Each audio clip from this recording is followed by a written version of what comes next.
Welcome back, everyone. I'm Stub D. This is, PD is CEO, and and we we are are Big black Black. and unsuccessful. What's happening, people? It's another day. This is episode 3. You know what I'm saying? Like, we're trying to make sure we do this thing in a consistent manner for y'all to make sure y'all get this heat the way y'all supposed to. You know what I'm saying? So, what's been going on with you, man? Nothing, man. What a great day to be a Gamecock. What a Word. great day to be a Gamecock. Let's go. South Carolina representatives. And you know You that. know what I'm saying? And So, you know that. you was online, you was talking about the best year in hip hop, man. Yes, that is what I was talking about. Before I do that, though, I do want to give this disclaimer. All opinions are my opinions or this gentleman's opinions. They do not represent any organization or any employer that employs us outside of this realm. That being said, yeah, in my opinion, 1988 was the greatest 1 year of hip hop that I can remember. 1988. Break that down, man. 1988, man, is what is called the golden era, which really came 84 to 91. Yeah, 84 to 91 golden era. But you narrowed it down to that one specific year. So what That- made you do that? Man, because that year, 1988, teenager,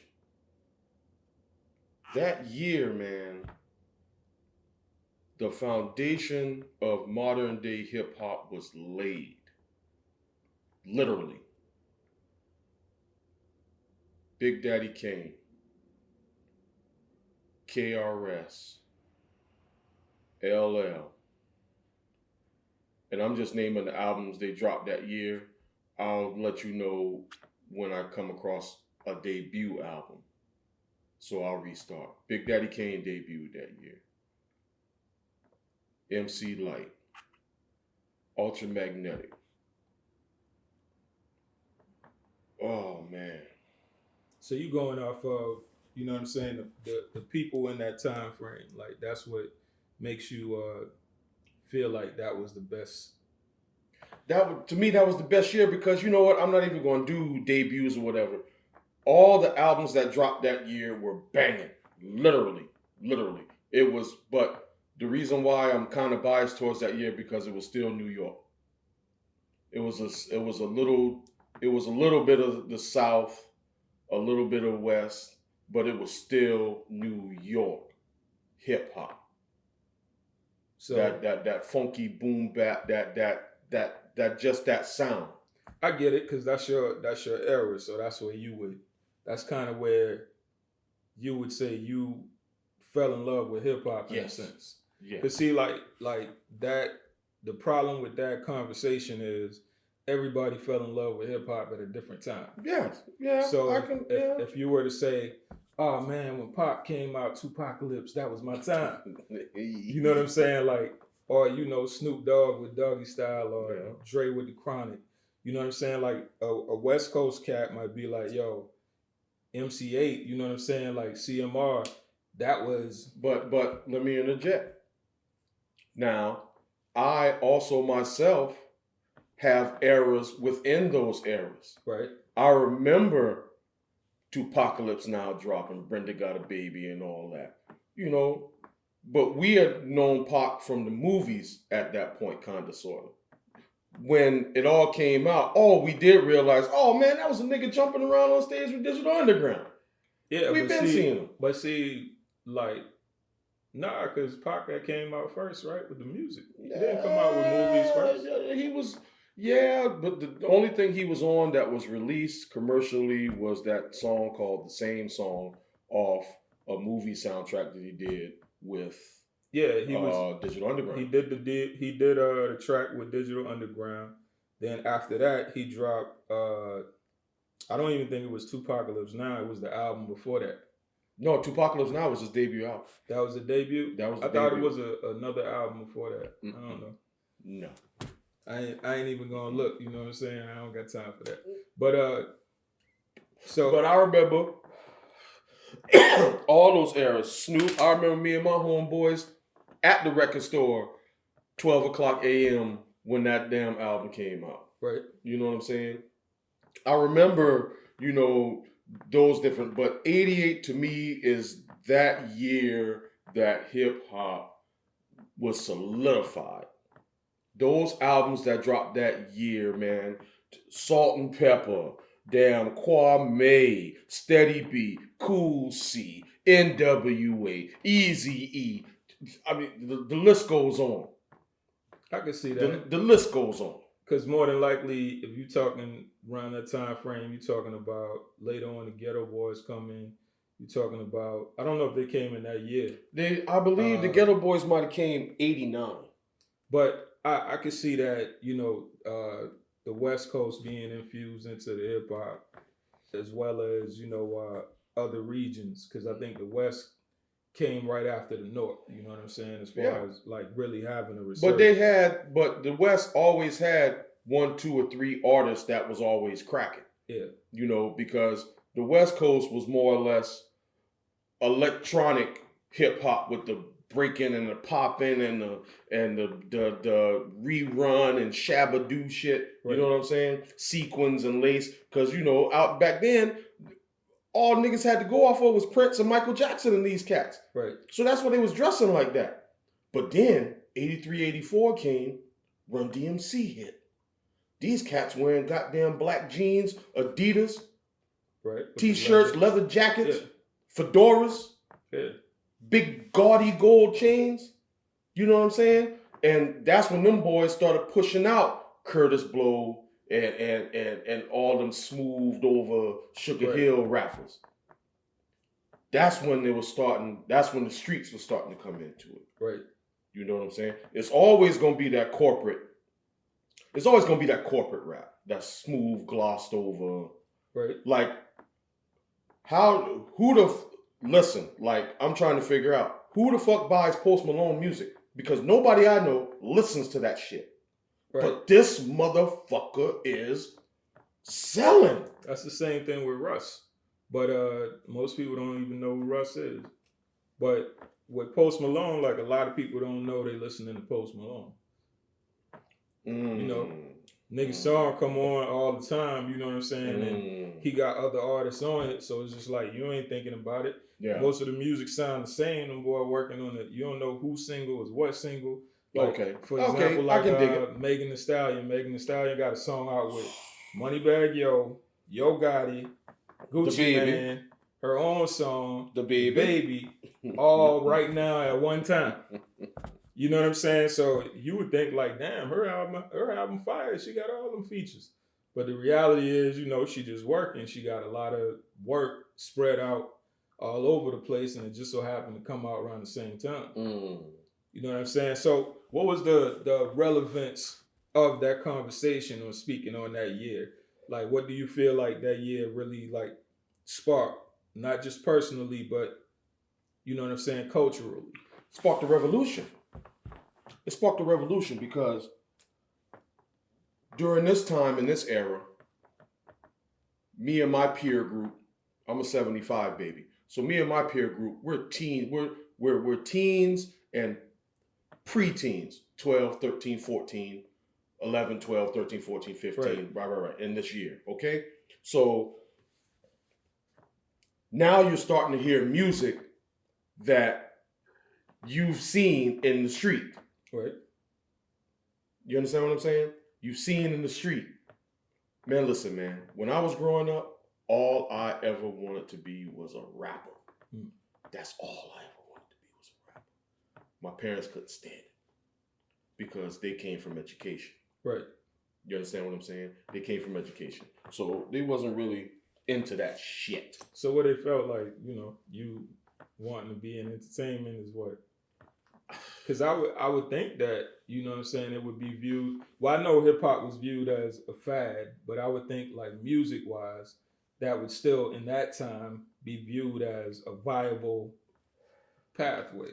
It was, man, because them times, man, if you had talent, man, if you had talent and you was in the right place at the right time, you could get on. Man, I came from that era where you would go to the record store and you would thumb through all of them and you would Right. look on the back to see who produced it. Right. And if a certain producer, you was copping that, whether or not you knew who the MC was. Right. You understand what I'm saying? We used to, when we was doing our 4 tracks and all that shit, we would make cassettes, man. And back then, man, they would literally have on the back where you could send demos. And we and myself or whatever, we would stay mailing shit. But we was from the South with an East Coast aesthetic to what we were making, because that's what we came up on. Right. We had Ghetto Boys, we had UGK, right. We had Luke, we had MC Shadi, we had the Jam Pony Express and all that. Right. But we wasn't making booty shaking music. Right. We wanted to talk about busting heads, slinging whatever, and keeping it moving, and it'd be funky. Right. It was about lyricism. And that's why 88 to me was crazy, because it was a lot of different genres. Because see, you had G-Rap, not the MC, I'm talking about ratings. You had G-Rap, PG-13, R, rated X, triple X, whatever. Right. You know what I'm saying? It was a mixture. Man, we had Afrocentric, gangster, street, mafioso, this, that, and the third.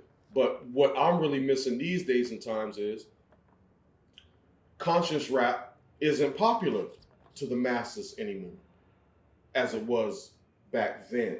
It depends on what you call conscious rap. I'm talking about Public Enemy. And Right. and I know I seem like I'm an old guy just harping for the but people fail to understand, some of us were born before hip hop was created. Right. So a lot of us literally came up with it. It's ingrained in us. It's a part of us. It's a part of the generation. Like, for example, like I'm 79. You know what I'm saying? So you still in there? It's like, when I came, I wouldn't have been listening during that era and that time. No, so the time you'd have still been listening what mom and pops listening to. Yeah. So by the time I really got into it, it was engulfed in the 90s. You know what I'm saying? Not to say that I ain't listened to the stuff that came prior, but that was when I jumped in. I mean, the 90s was nasty too. You know what I'm saying? I was almost grown. Yeah. I graduated high school in the 90s. So the 80s is honing the craft, you know what I'm saying, the fundamentals. The 90s is the money. Yeah. You know what I'm saying? That's when the money came in. You know what I'm saying? Bad Boy. That's when the money and the gloss came. Like, yes. You know what I'm saying? We flashy now. We can get rich, nigga. Bentleys now. We rich now. Rich. You know what I'm saying? Like, let's get this money. That's the time frame where I came. You know what I'm saying? So, because I want a kid who's listening to this to be able to gain a level of understanding of why boom bap is a boom bap. You see what I'm saying? Right. Opposed to, hearing from an older cat and being like, oh man, they always talking down on our music. And no, nobody's talking down on their music. Every generation talk down on the music. But, I don't talk down on the music because I'm a musician. Right. And personally with me, you'll be like, man, what the hell are you listening to that for? Right. And what do I say, man? This shit funky, man. I said that on the last episode. Like, you know what I'm saying? A lot of cats you was listening to, like, because I couldn't get into what they were saying, because they ain't saying shit, like, I didn't pay no attention. Right. But now a lot of them cats is actually saying some shit. Yeah. So I can listen to it now. It makes sense to me now. You know what I'm saying? Like, so that's the whole thing. Like, I think music, it just goes and it grows with each generation. Right. You know what I'm saying? So, if you were born in the 80s, your hip hop would be different from a person born in the 90s, 2000s, 2010 on. You know what I'm saying? So when we viewing things, Chance the Rapper is Public Enemy. To them. But Chance the Rapper is trash to me. Chance the Rapper is they consider him to be almost Christian rapper. Basically. But it's a logic to it, because his generation is about working towards certain change. So whereas Public Enemy was telling you what was going on, you know what I'm saying, and telling you to fight the power, Chance the Rapper is the byproduct of that fighting the power. But I would say, but and see, that's your opinion. Right? My opinion in that same strain or lane that you're in is, damn, Childish Gambino is that to me. Okay, break that More down. as opposed to Chance the Rapper. Break that down. Because I listen to all the new stuff. I have to, because I have to have it in my brain somewhere in case somebody pops up and say, hey man, even though I'm not that type of producer, but hey man, I want something that's like this. Okay. Or like this. Even though I can't, whatever, however it is y'all roll, I'm not one of them dudes. This is a such and such type beat. I just make what I make. But break down the assessment though. But the way Childish goes in is amazing to me, because he has a song on the radio who I thought was either Bilal, D'Angelo, or a Lost Prince track, and it's him singing. Right. That blew my mind. Okay. And prior to that, I was YouTubing, because I YouTube and look and mind, because I'm still looking for an MC to rock with me. Like I don't want to be that type of producer that throws them out. I want to go back to that time where one producer, one MC, top to bottom. But anywho, and I was YouTubing him, man, and I was checking out his videos and his songs, man. I mean, he says a lot of things that speak upon what's going on in the world. But if you're not almost intelligent enough to catch it, you're gonna miss it, and it's just gonna sound like regular. I agree. He puts the medicine in the candy, right? But if I like that. If you look at Chance, that's the reason why I compare Chance to, say, a Public Enemy. I'm gonna have to check him out. Not music wise. Music wise, he make fun music that the kids gonna love. You know what I'm saying? That's what he do. Mm-hmm. You know what I'm saying? But his actions. Mm-hmm. See what I'm saying? Like a child of a politician, bringing his own self up to be damn near a politician, like on some Barack Obama type shit. You know what I'm saying? Donating millions to the schools in his communities. Not just donating money, but donating his time. You know what I'm saying? Actually working in the communities, getting legislation passed. You see what I'm saying? Like, so when Public Enemy says fight the power, and they can only give the message in the music because of their time frame. Right. You see what I'm saying? Oh, like, yes. Oh, yes. This because of that time, they ain't necessarily, they don't have the air of the politicians. No, there was no political voice. Chances that stepping up.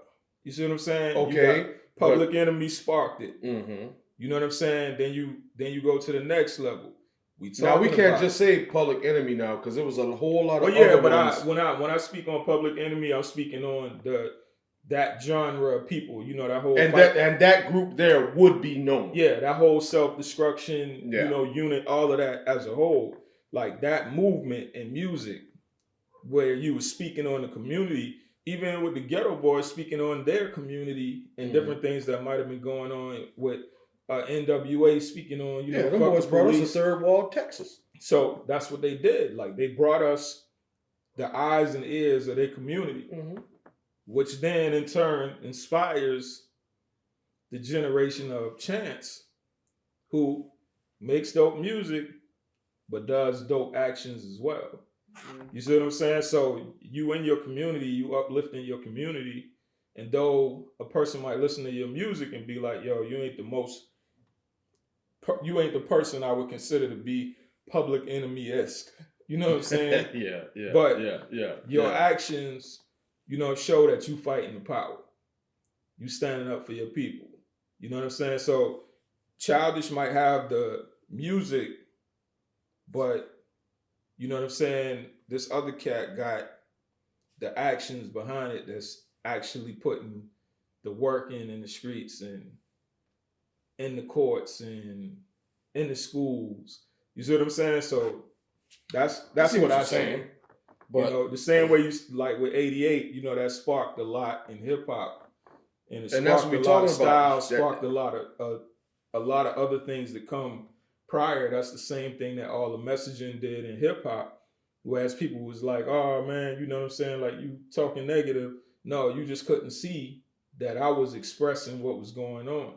Now, a child that see this, that hear me express about what's going on, and hear me express about what a solution could be, now they're the solution.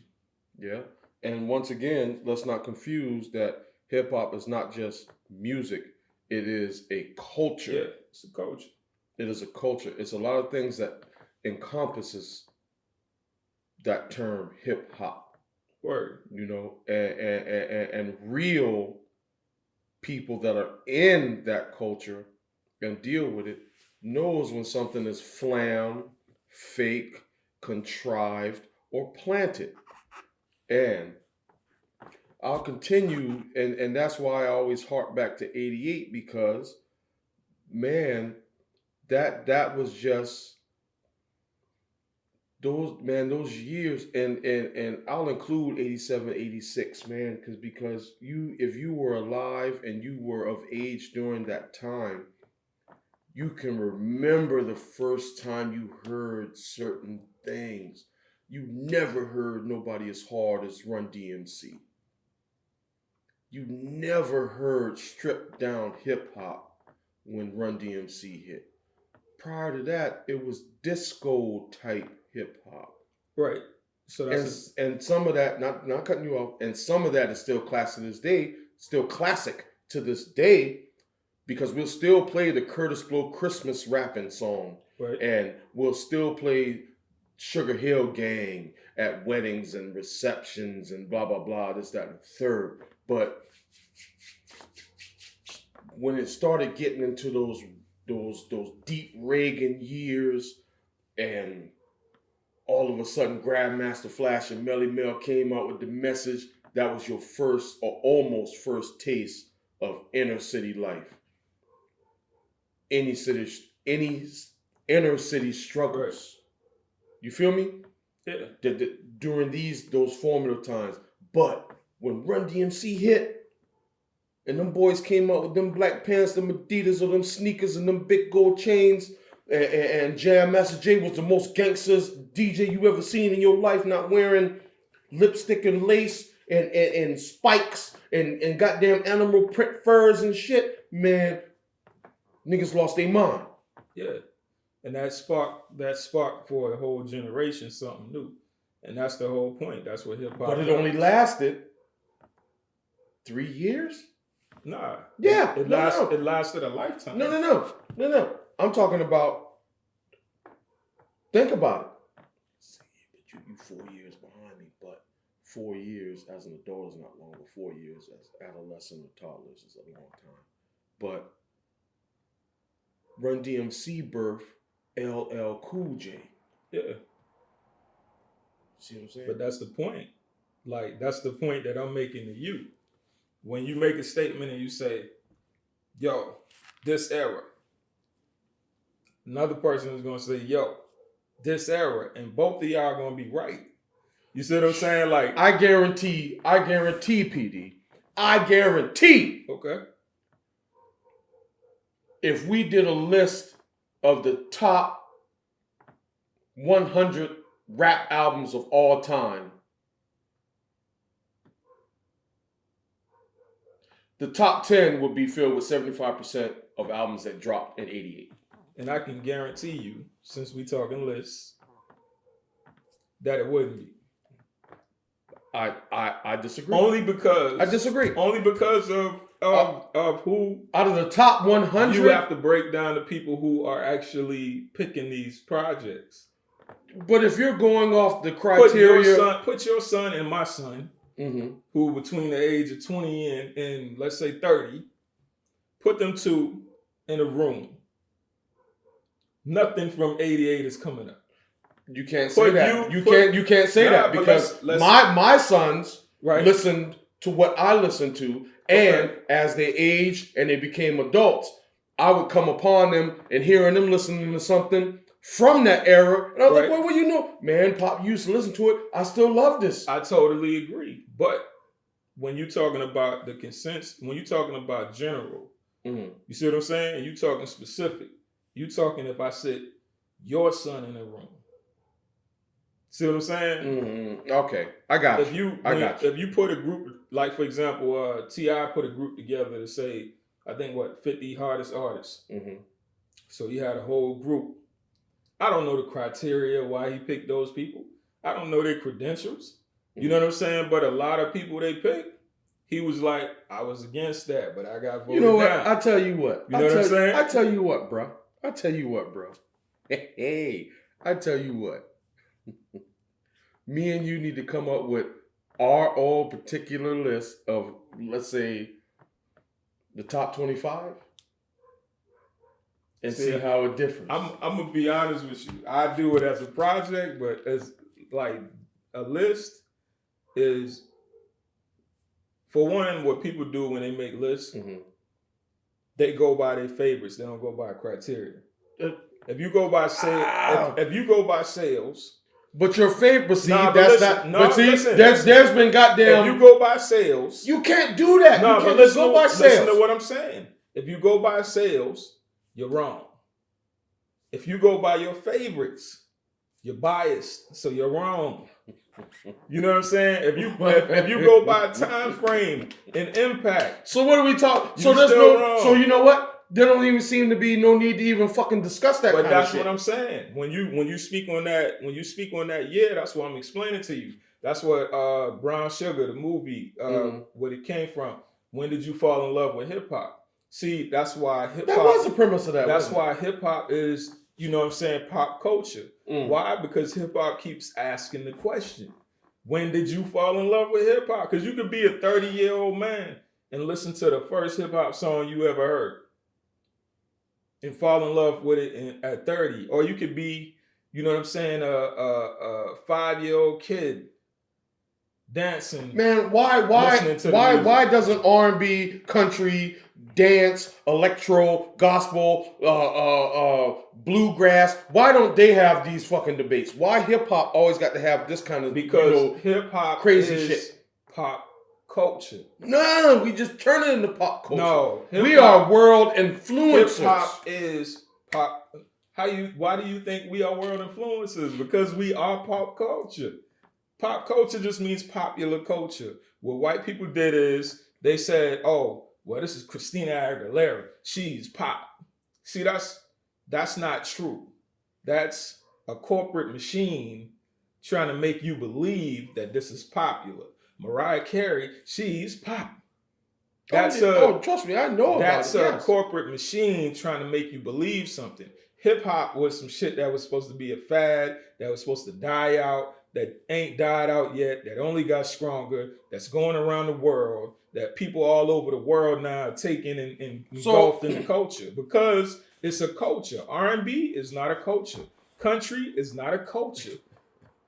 R&B is black culture. No, R&B is not a R&B culture. R&B is a and genre gospel of music. are culture. Gospel PD. is a genre They are of culture. They're culture. What is R&B is culture. What is gospel? Gospel is black culture. What is gospel? What do you mean? What is gospel? What is gospel?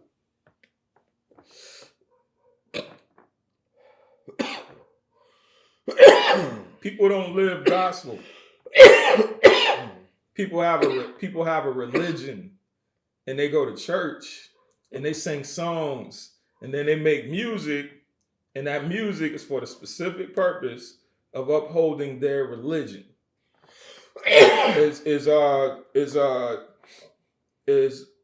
Do Muslims make gospel music?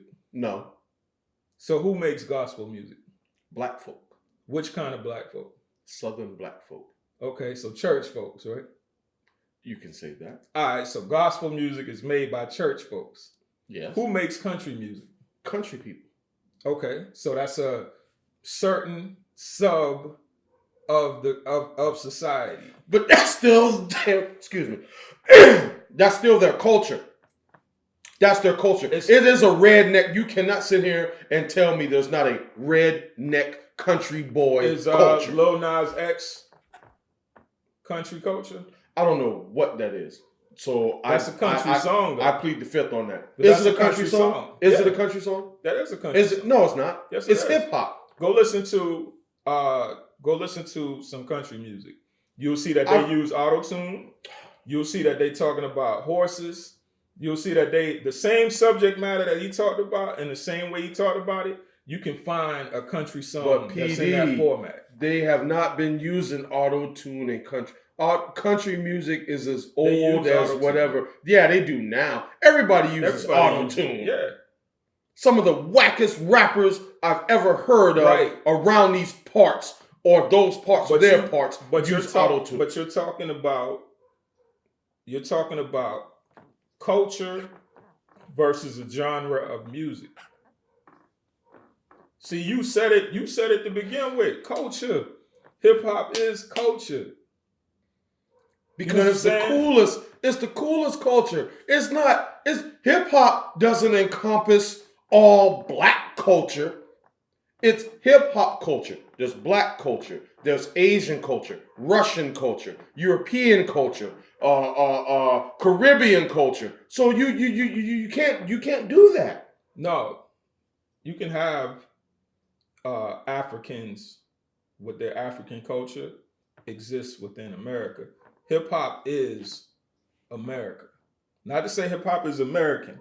I'm saying hip hop is America, like meaning that one big thing that exists that encompasses it is everything. One of the most popular things in the world because you can go anywhere. Most popular thing in the world, and you can connect with anybody anywhere through hip hop. It breaks language barriers, religious barriers, color barriers, gender barriers. Any barrier you can name, hip hop will break that. If you go to some gay people or that community and you say, "Oh, listen to this," you know what I'm saying? He did not mean gay. He meant something else. No, you can say gay. I don't want to say the letters and be offensive, but you can say that. You can say that word. Community. Yeah. I don't know what's cultural. I don't be knowing either, but I know gay is okay. That just means happy. We still call them punks. But see, and that's offensive. But you know what I'm saying? So that's what you need to be apologizing for.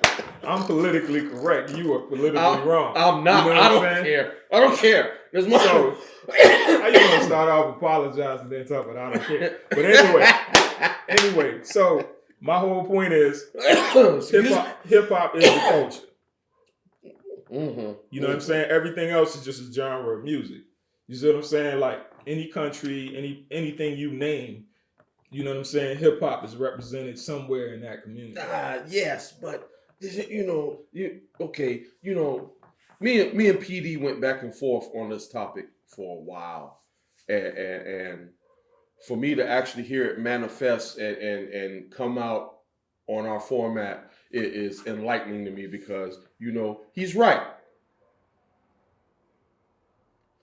I can't force upon anybody what my favorite year or what I deem as blah, blah, blah, this, that, and the third, because that's just me. Everybody has their own opinion. I can't do it even though I want to. I want to impose my will on everybody and make things go back to how they were. But I can't do it. Times have changed. It's 2019. And you got other favorite years. I do. Yeah. I do. But those favorite years are more connected to what was going on and what I was doing in my life. You understand what I'm saying? When did you fall in love that with year? The year I'm talking about, 88, is I was innocent. I didn't come off. I was okay. I used to sneak off the porch a little bit, but had to be back on by the time the lights came. Right. But the question still stands, and it's over and over again. When did you fall in love with hip hop? You see what I'm saying? So when you, if you're asking me, me, right? When I fell in love with hip hop, shit, the first time I fucking heard it. But see, that's the point. The point is that when you first heard it, you fell in love with it. That was Sugar Hill Gang, Rapper's Delight. You didn't just 88 didn't just spark it for you. It was the years before too. You know what I'm saying? And then that year came, and it was like, boom, you fell in love. 88 again. Was the what's the term in pornography? 88 was the money shot. Okay. For me. Now, other years came, like, because you do music. So Yeah. at some point in time, you did your own music and you was like, oh shit. You see what I'm saying? Yeah. You fell in love with hip hop again. Yeah. So when you But that was but you put it like that. That was me falling in love with a child that I birthed when it came to my hip-hop. Exactly. But that's the point.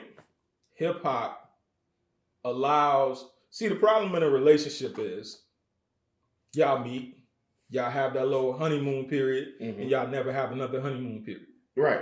You know what I'm saying? I'm still looking for the honeymoon period. As long as y'all together, you know what I'm saying? Y'all had that high, so that's like a drug. Yeah. Got that one high, you chasing that high for the rest of your life. That's a relationship. Yeah. You meet that person, y'all, you know, in love, fall in love. That's the high, and then y'all never get that high ever again.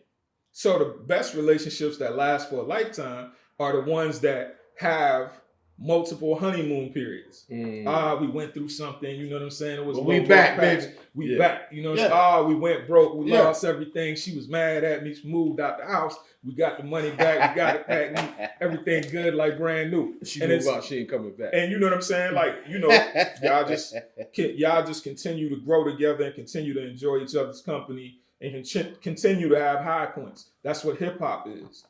You know what I'm saying? Hip hop is that relationship where y'all met, y'all was cool, you fell in love, like Carmen said.